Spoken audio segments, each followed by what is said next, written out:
अयोध्या पहुंची एक्ट्रेस कंगना रनौत, जहां कंगना रनौत ने हनुमानगढ़ी में दर्शन किए और कंगना के साथ उनकी बहन रंगोली भी यहां पर मौजूद हैं। प्राण प्रतिष्ठा के खास कार्यक्रम में कंगना को भी न्योता दिया गया है और इससे एक दिन पहले ही वो अयोध्या में पहुंच चुकी हैं। हनुमानगढ़ी में दर्शन करने के बाद कंगना रनौत की तरफ से क्या कहा गया, सुनिए।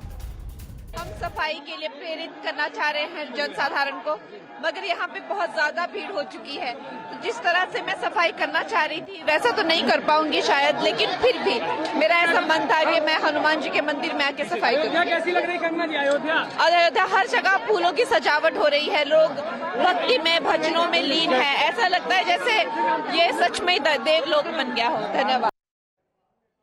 और इस वक्त एक और बड़ी खबर आपको बता दें, प्राण प्रतिष्ठा पर तुलसी पीठाधीश्वर रामभद्राचार्य का बयान, आज मेरी खुशी का ठिकाना नहीं है। ये सभी भारतवासियों के लिए सौभाग्य का दिन है।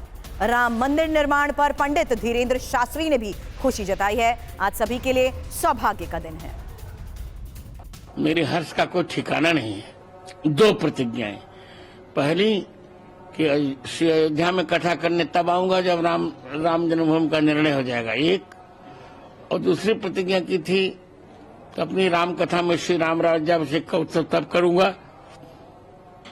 जब ये निर्णय हमारे पक्ष में आ जाएगा। दोनों प्रतिज्ञाएं भगवान ने पूरी कर ली, तो मैं बहुत प्रसन्न हूँ। राम जन जन के हैं, राम का विश्व है, राम व्यापक हैं, राम विश्व के प्रणेता है, राम विश्व के मानवों की आचार्य संहिता है, राम विश्व की आधारभूत हैं, राम एक बहुत बड़े नायक हैं, राम एक इस देश के प्राण हैं, इस देश की श्वास हैं। राम सबके हैं, जिनको भी श्वास और हवा की ज़रूरत है उनके राम हैं।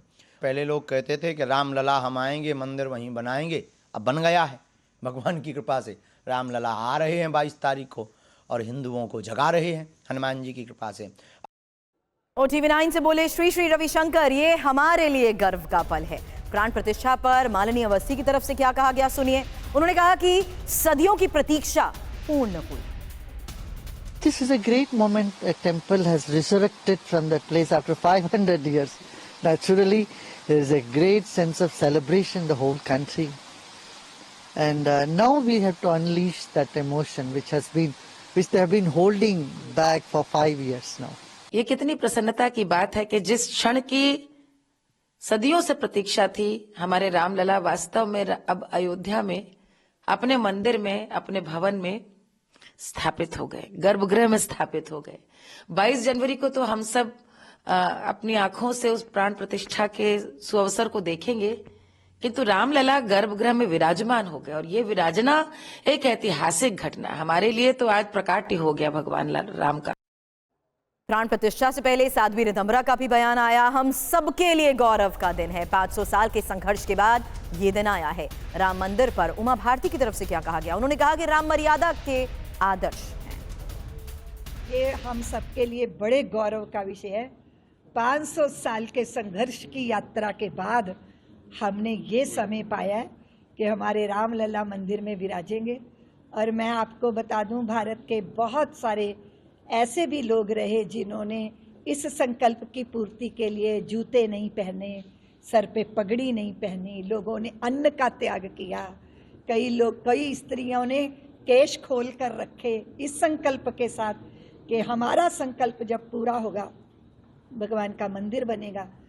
ये हमारे लिए बड़ी गौरव की बात है कि हमारी पीढ़ी ये सारा दृश्य अपनी आंखों से देखने का सौभाग्य अर्जित कर रही है। राम सिर्फ भगवान नहीं है, राम मर्यादाओं के आदर्श के उत्कृष्ट उदाहरण हैं कि मर्यादाएं क्या होती हैं, जिसमें उन्होंने किस प्रकार से बहुत गरीब सर्वहारा वर्ग का सहयोग लेकर के रावण का संहार किया है, किस प्रकार से जंगल में रहने वाली एक भीलनी के हाथ के बेर खा करके राजकुमार होते हुए भी अपनी क्षुधा मिटाई है और उनका स्मरण रहा। इसलिए रामराज में उन्होंने आर्थिक विषमता नहीं आने दी, क्योंकि उनको शबरी याद थी, उनको केवट याद था, उनको निषाद याद था।